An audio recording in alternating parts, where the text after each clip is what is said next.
Landman TV display displays oil enterprises' renewed swagger. Billy Bob Thornton's Oilman in Landman mirrors a real international confidence returning to the U.S. oil and fuel enterprise. Why it matters? The hit drama's second season, premiering Sunday night on Paramount Plus, coincides with a supportive White House and growing public assist for drilling after years of environmental backlash. Using the news, the Yankee Petroleum Institute is backing a 7-parent advert campaign presenting real landmen during Paramount Plus and CBS announces of Landman. What they're pronouncing? Quote, Landman reflects a pivot point of ways the industry is considered and the necessity of how it is seen by means of the American humans, unquote. API President Mike Sommers instructed Axios in an extraordinary interview. State of play. You'd assume to attention that from the oil enterprise's pinnacle lobbyist, but Sommers has a point. More Americans across the ideological spectrum aid offshore drilling and hydraulic fracturing today compared to 2020, in step with June polling from Pew Research, though it's still under 50%.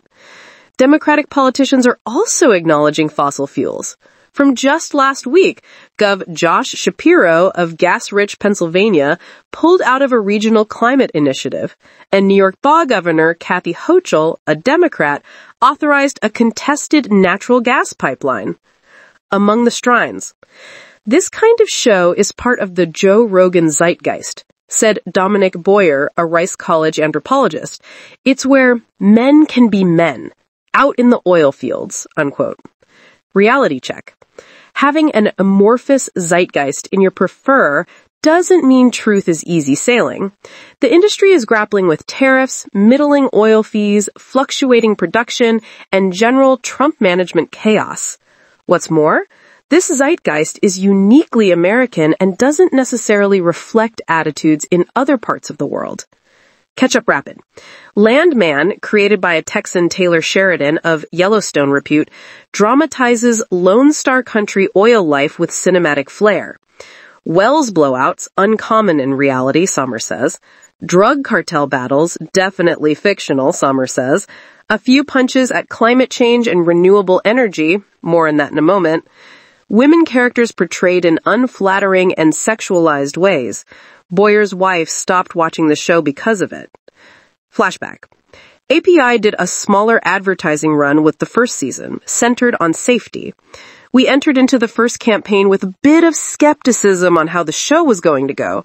We realized very speedily that this was a very positive portrayal of the oil and fuel enterprise, unquote, Sommers said. Friction point. A clip of Thornton's main character, Norris, doing a big and in lots of ways misleading takedown of wind power, has 1.3 million viewers on YouTube. The other side. Like any compelling misinformation, Billy Bob's rant was 39% true, unquote, said Jason Grummet, head of the American Clean Power Association, picking a random percentage that was changed but not zero. This is the most dangerous kind of rant. If it's 0% real, the idiocracy doesn't sell. A Texas-based Clean Energy Trade Institute issued a point-by-point rebuttal to the clip. The biggest sin of the show is that it shows we don't have options, because we do, unquote, Boyer said. The intrigue. The wind clip and a couple other comments by Thornton's main character mirror API's talking points, but Sommers says his organization wasn't involved. I have no idea where the Billy Bob speech came from, unquote, Sommers said. Sommers tried to provide consulting to the show, especially on safety, but to date, they haven't taken us up on it yet. What's next? Sommers said the shift isn't a temporary pendulum swing, but rather a permanent and positive realignment in Americans' view on oil and gas, given soaring demand by AI and other drivers. Tommy Norris might not agree.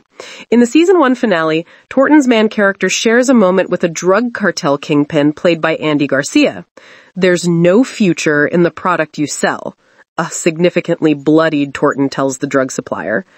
After a puff on his cigarette, he adds, mine's running out of future too.